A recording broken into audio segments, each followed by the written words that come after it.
Oftentimes when we encounter spiritual teachings, we hear words like soul or higher self or transpersonal self and so on. It can seem kind of abstract or mystical, elusive. We can even have a kind of ethereal, ghost-like image of this, our inner being is like soft and elusive and unstable.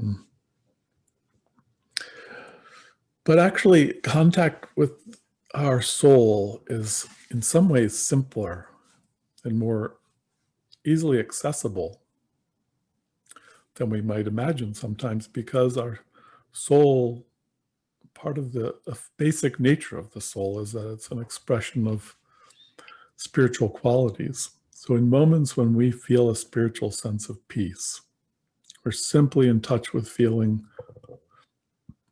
content, centered, accepting of what we're experiencing. It doesn't have to be an overwhelming experience of compassion or deep mystical insight. We are already starting to tap into our soul in simple moments of just being more present, being more calm, being more aware. So it's really a matter of deepening, not so much of a black and white distinction between something amazing and profound and mystical and our ordinary states. There's just a whole continuum. And the doorway to that for most of us, especially in day-to-day life when we're not engaged in some specific practice. When we're meditating, for instance, we might be working with some technique like a mantra, the sound current, or a breathing practice, or a visualization in day-to-day life.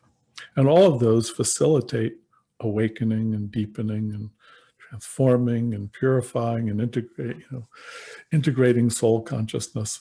There's many ways that can be experienced. But in day-to-day life,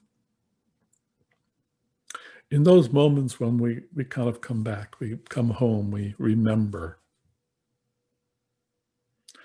We remember to be patient. We're opening a doorway to deeper, we're actualizing our soul in our day-to-day consciousness.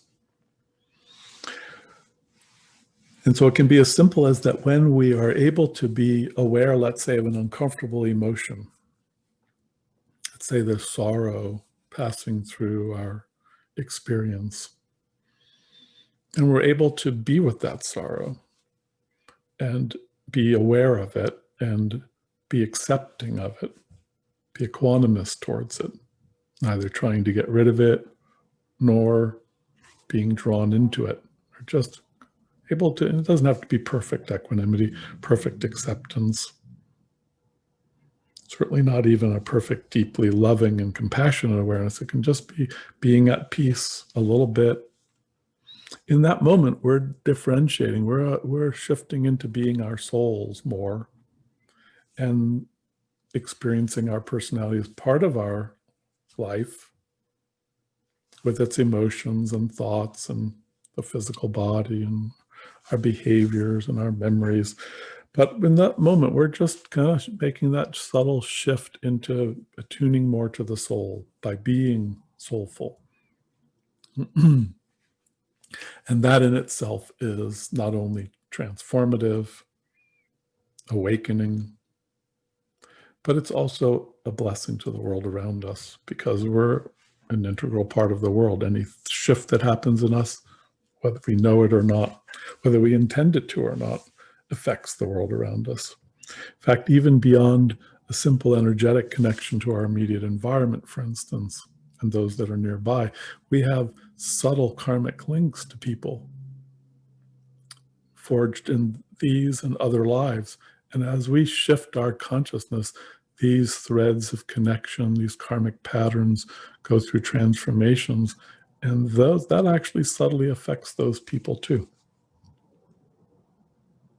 We're like the middle of we're like a nexus of relationships, and just gentle adjustments to that through subtle awakenings, deepening our connection to our souls, being more conscious and present and peaceful and loving.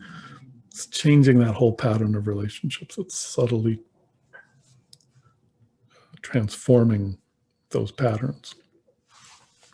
So that is another way to think about our participation in the world situation, the foundation of our simple practice in day-to-day life and in our meditation, whether we're thinking about other concerns, the world situation, the state of our nation, a friend that's not doing well, or psychologically or physically, family member.